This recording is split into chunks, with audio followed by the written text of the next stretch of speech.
We're going into game number 3 of Fastloss versus Power from the point of view of Fastloss. Okay, cool.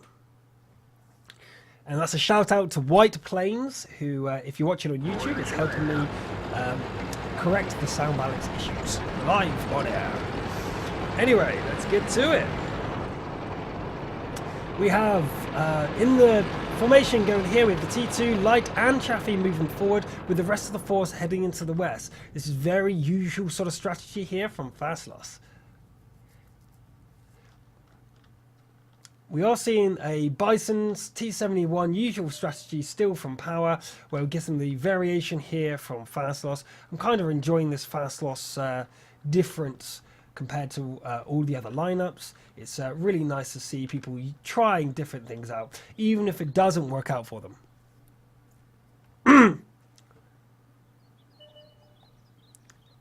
On the far side, we see a T69 turn up here, and that's Totalizer 22. As he comes up, Totalizator. What a weird name.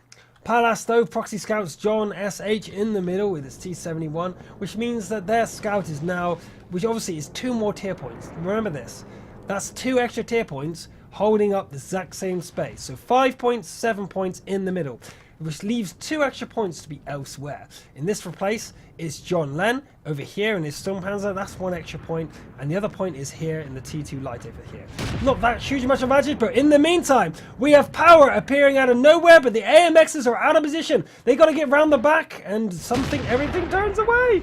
Why don't we disappear? Ravante is left on his own, and is going to go down, and that leaves Power to clean up very, very nicely. In the meantime, Palace has also taken down John SH in the middle, but the AMX 3090s are actually deciding to go cap and not engage the main force. It would have been suicide for them to try. The Sturmpanzer 2, I'm surprised, isn't relocating. And let's go over there to John SH versus Palace in the middle here. And actually, this is going really well for John SH. And that's probably because he is not an autoloader. And autoloaders are very vulnerable, running out of ammo. But there he goes. A mistake happens from the Chaffee and he goes down.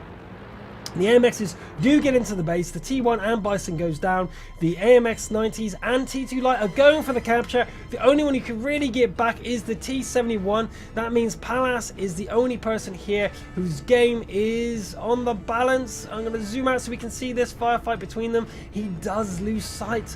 But here he is back again. He's going to try and get some shots off. Will he succeed? The answer is no. 3+ people. There's only 17 seconds left to cap. The Sturmpanzer 2 still hasn't been killed. So unless Power can get back, but Just Cool does turn up. And that means that there's a chance they could reset it. But Just Cool, come on. And he does get the hit off, resetting one of the cap counters. But there is still more to go. Stug comes up and does reset the cap counter again. It doesn't look like the cap is going to happen. They're going to have to try and do some damage instead. But it's not going to work. As Stug and Just Cool do some amazing plays here and totally take out Fastloss. Power made the right choice getting back in time.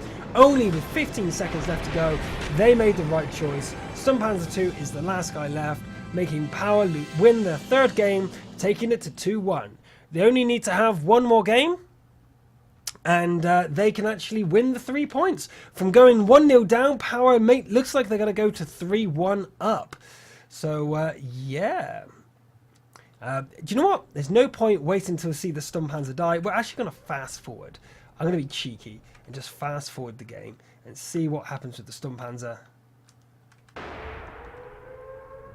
And there he is. He was chased down and killed. There's no need to wait for a minute and a half for that. One of the advantage of replay casting. Yeah, let's take advantage of everything we've got. So that was game number 3. This is Fastloss vs Power, game number 4.